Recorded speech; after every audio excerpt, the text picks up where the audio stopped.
Hi friends, நம்ம ஈராட் மூவிஸில் அருண் விஜய் நடித்து பாலா இயக்கத்தில் வெளிவந்திருக்கிற வணங்கான் படம் எப்படி இருக்குன்னு பார்ப்போம். இதோட கதையில் காது கேளாத வாய் பேச முடியாத கோட்டி தன் சகோதரி தேவியோடு இருக்காரு.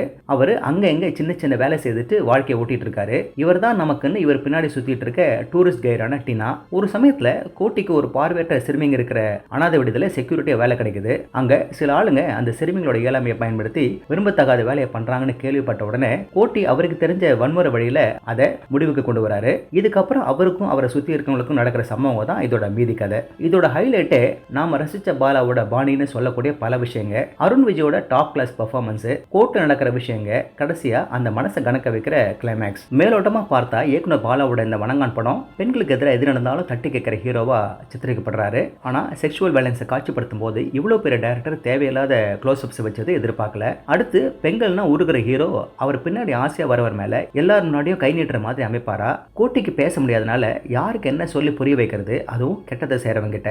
அதனால கெட்டவன்னு தெரிஞ்ச ஒரு வாய் பேச முடியாதவனுக்கு கைதான் பேசுன்னு கோட்டியோட வயலன்ஸை நியாயப்படுத்துறாரு. அதுக்கப்புறம் சைனீஸ் டூரிஸ்டுங்களை பார்த்து நாய்க்கறி சாப்பிட்றது மூலமா கொரோனா பரவச்சுன்னு சொல்றது, மதங்களை பத்தின ஸ்டேட்மெண்ட்ஸ், கடைசியா இதுலயும் ஒரு கேரக்டரோட இறப்போட படத்தை முடிக்கிறதா வச்சிருக்கிறது. சரி, ஒருத்தரோட முகத்தை சூடான வானல்ல வச்சு தேய்க்கிற அளவுக்கு அப்படின்னு வெறி எங்கிருந்து அது ஆரம்பிச்சது? கோட்டிக்கு இதுக்கு முன்னாடி ஏதாவது கொடுமை நடந்ததா? ஒன்னும் தெரியல.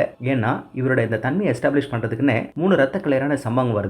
ஒவ்வொன்றும் மற்றதை விட வயலன்ஸ் அதிகம். ஆனா அவரோட முந்தைய படங்களை வந்த மாதிரி இதுல வர வில்லனுங்களை கோட்டிக்கு சரியான சவாலாவே அமைக்கல. அதுக்கு மேல போலீஸும் கோர்ட்டுமே அவருக்கு சாதாரணமா தான் இருக்கு. யதார்த்தத்துக்கு பெயர் போன இயக்குனர் எங்க போனாரு? செகண்ட் ஹாஃப் கொஞ்சம் ஆர்வத்தை ஏற்படுத்துது. ஆனா இங்க கூட கதைக்கு வசதியா விசாரணை அதிகாரியும் நீதிபதியும் வராங்க. படத்துல இயக்குனரோட வழக்கமான விஷயத்தோட கொஞ்சம் ஆச்சரியத்தையும் சஸ்பென்ஸையும் கொடுத்திருந்தாருன்னா இந்த படம் சுவாரஸ்யமா இருந்திருக்கும். 5 வருஷமா பாலாவோட வழக்கமான டெம்ப்ளேட்ல வர கதைக்கும் ராவான ஆக்ஷனுக்கும் காத்துட்டு இருக்கவங்க இதை பார்க்கலாம். ஓகே ஃப்ரெண்ட்ஸ், இதே போல ஒரு சுவாரஸ்யமான பட விமர்சனத்தோடு சந்திக்கிறேன். இந்த விமர்சனம் உங்களுக்கு பிடிச்சிருந்துச்சுன்னா உடனடியாக லைக் பண்ணுங்க, ஷேர் பண்ணுங்க. நன்றி.